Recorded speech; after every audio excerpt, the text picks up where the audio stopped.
Assalamualaikum warahmatullahi wabarakatuh. Waalaikumsalam warahmatullahi wabarakatuh. Terima kasih saya ucapkan kepada teman-teman di sini yang sudah bersedia meluangkan waktunya untuk saya dalam kegiatan pengimbasan AKM, Asesmen Kompetensi Minimum, di mana sebelumnya saya sudah melakukan kegiatan AKM melalui website di Guru Pembelajar. Nah, di sini kegiatan selanjutnya adalah kegiatan pengimbasan AKM. Ya, kegiatan pengimbasan AKM nanti akan saya bagikan kepada Bapak semuanya di sini, yaitu apa yang sudah saya dapatkan nanti bisa Bapak lihat di sini dan nanti akan saya jelaskan satu persatu. Silahkan dilihat dulu sebentar sebelum saya jelaskan. Sudah dilihat ya Bapak? Ya, sebenarnya urutannya seperti ini untuk BIMTEK AKM. Yang pertama yaitu orientasi, kemudian ada BIMTEK, dan kegiatan yang ketiga adalah pengimbasan. Pengimbasan ini yang sedang saya lakukan sekarang. Persoalan guru dalam menghadapi AKM antara lain berkembangnya miskonsepsi tentang asesmen nasional. Kemudian yang kedua adalah adanya malpraktik pembelajaran. Yang ketiga, guru belum mengetahui cara membaca hasil asesmen nasional. Kemudian yang terakhir yaitu guru belum memahami bagaimana menindaklanjuti hasil asesmen nasional. Asesmen nasional itu terdiri dari 3 bagian. Yang pertama yaitu AKM, Asesmen Kompetensi Minimum, yang akan saya jelaskan. Terus kemudian yang kedua yaitu survei karakter, dan yang ketiga adalah survei lingkungan belajar. AKM sendiri yaitu tujuannya yaitu untuk mengukur kompetensi mendasar literasi membaca dan numerasi siswa. Manfaat dari asesmen nasional bisa untuk melihat potret kualitas pembelajaran di sekolah, kemudian dapat dijadikan sebagai umpan balik dan juga sebagai dasar penyusunan program.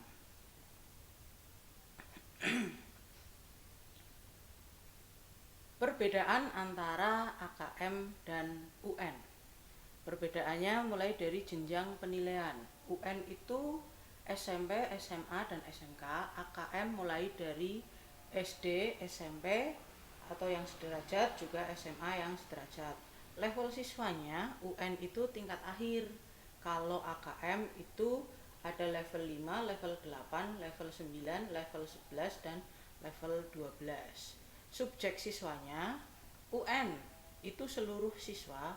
Kalau AKM itu sampel siswa, kemudian nanti dan juga guru, semua guru mengikuti AKM. Tingkat jenis tesnya high stack, kalau AKM itu low stack. Model soalnya UN pilihan ganda singkat, ada matematika, SMA, SMK. AKM ada banyak sekali pilihannya untuk soalnya, bisa pilihan ganda kompleks, menjodohkan, drag and drop, highlight, isian singkat, IC, dan soal interaktif. Periodenya UN itu lebih lama dibanding dengan AKM. UN 4 hari, AKM 2 hari. Kemudian pelaksanaannya bagaimana antara UN dengan AKM? Kalau UN itu semi online, kalau AKM full online services. Kemudian semi online dan offline untuk sekolah tertentu.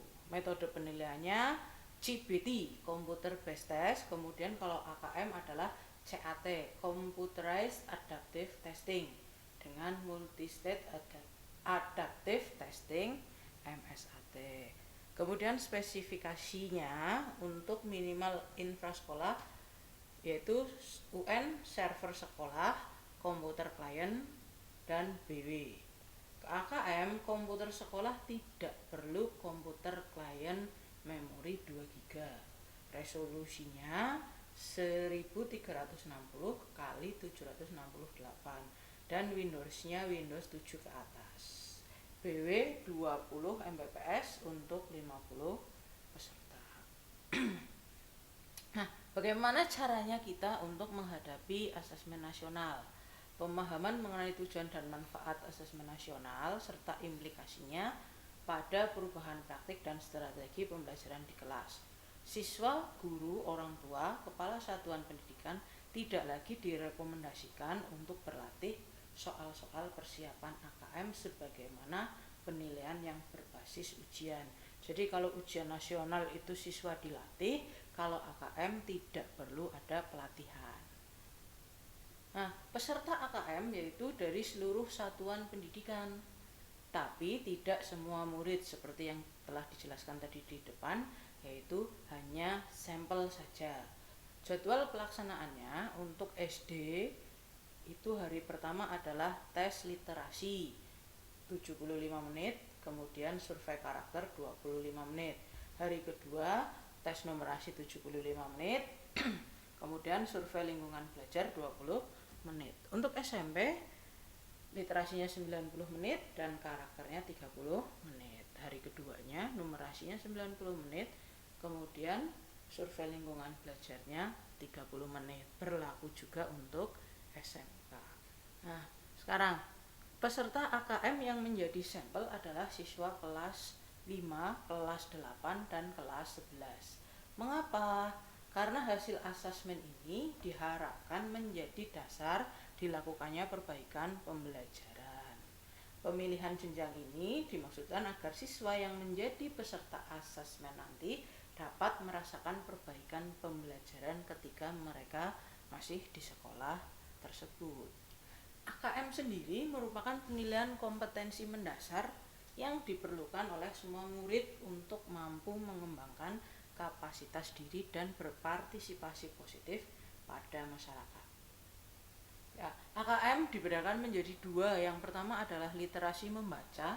Di dalam literasi membaca nanti ada memahami, menggunakan, mengevaluasi, dan merefleksikan. Kemudian yang kedua numerik. Ya, numerik itu isinya apa saja? Berpikir menggunakan konsep, kemudian prosedur, fakta, dan alat matematika untuk menyelesaikan masalah sehari-hari. Kemudian kalau untuk survei karakter itu ada beriman, bertakwa, berakhlak mulia, bernalar, kritis, mandiri, kreatif, gotong royong, berkebinekaan global. Survei lingkungannya yaitu iklim belajar dan iklim sosial pendidikan.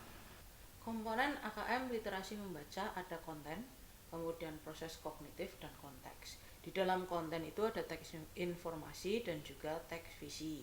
Kemudian proses kognitifnya itu menemukan informasi, menginterpretasi dan integrasi. Kemudian ada evaluasi dan refleksi. Konteksnya personal, sosial budaya, dan saintifik.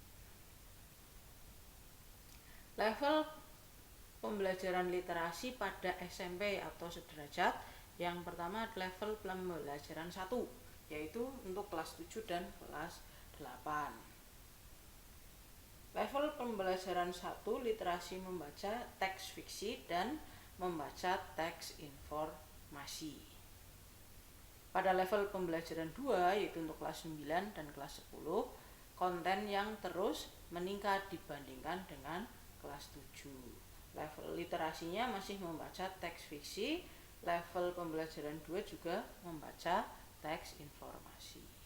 Komponen AKM numerasi, kontennya meliputi bilangan, pengukuran, data, dan ketidakpastian, serta aljabar. Nah, di lembar yang saya bagikan, nah nanti bapak-bapak bisa baca di situ, ada di situ. Nanti kalau ada yang tidak jelas bisa ditanyakan. Untuk proses kognitif juga ada pemahaman, penerapan, dan juga penalaran. Di lembar yang saya bagikan juga sudah ada. Konteksnya personal, sosial budaya, dan saintifik. Pada jenjang SMP terdapat satu level pembelajaran untuk numerasi, ada 3 konten yaitu bilangan, geometri, dan pengukuran, aljabar, serta data bilangan ketidakpastian. Pada level pembelajaran 1 untuk kelas 8, siswa akan belajar mempresentasikan bilangan cacah. Siswa akan mengenal bangun, geometri dan pengukurannya. Selain itu juga siswa mempelajari persamaan dan pertidaksamaan bilangan, relasi dan fungsi bilangan, serta rasio dan proporsi. Contoh soal untuk numerasi dan juga literasi, nanti bapak-bapak di situ bisa lihat, ada beberapa yang saya cetak di situ, nanti bisa dipahami, bisa dilihat, mungkin mudah lah. Tindak lanjut laporan hasil AKM. Kategori tingkat penguasaan kompetensi ada 4 tingkatan. Yang pertama perlu intervensi khusus, dasar, cakap, dan mahir. Nah, detail tingkat kompetensinya, kalau perlu intervensi khusus itu berarti murid belum mampu menemukan dan mengambil informasi eksplisit yang ada dalam teks ataupun membuat interpretasi sederhana.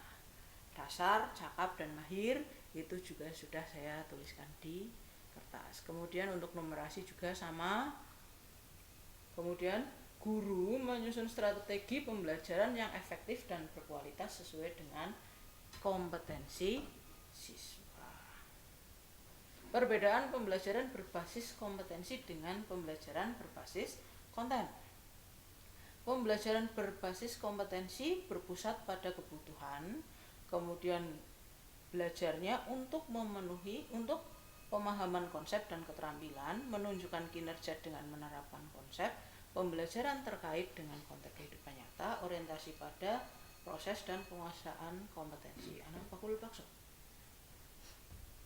Kemudian pembelajaran berbasis konten, berpusat pada materi pembelajaran, belajar untuk cakupan materi, menjawab serangkaian pertanyaan tes berdasarkan topik.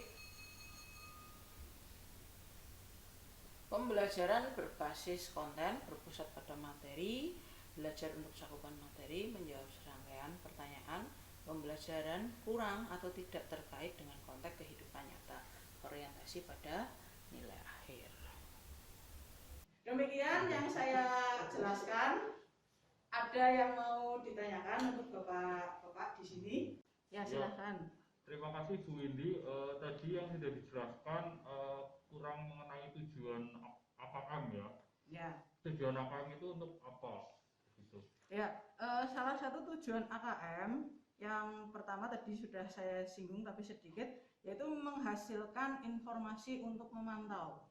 Memantau apa saja? Yaitu memantau perkembangan mutu dari waktu ke waktu, kemudian ada kesenjangan antar bagian di dalam sistem pendidikan. Kemudian yang kedua adalah menunjukkan apa yang harus menjadi tujuan utama sekolah, yaitu pengembangan kompetensi dan karakter siswa. Kemudian tujuan yang berikutnya memberi gambaran tentang karakteristik esensial sebuah sekolah yang efektif untuk mencapai tujuan utama sekolah. Demikian yang bisa saya jelaskan untuk tujuan. Mungkin ada yang ingin bertanya lagi? Pak Dana? Cukup? Pak Kus? Cukup ya? Iya. Jadi itu yang bisa disampaikan. Mudah-mudahan bermanfaat untuk bapak-bapak semua. Untuk kegiatan hari ini saya akhiri. Terima kasih. Wassalamualaikum warahmatullahi wabarakatuh.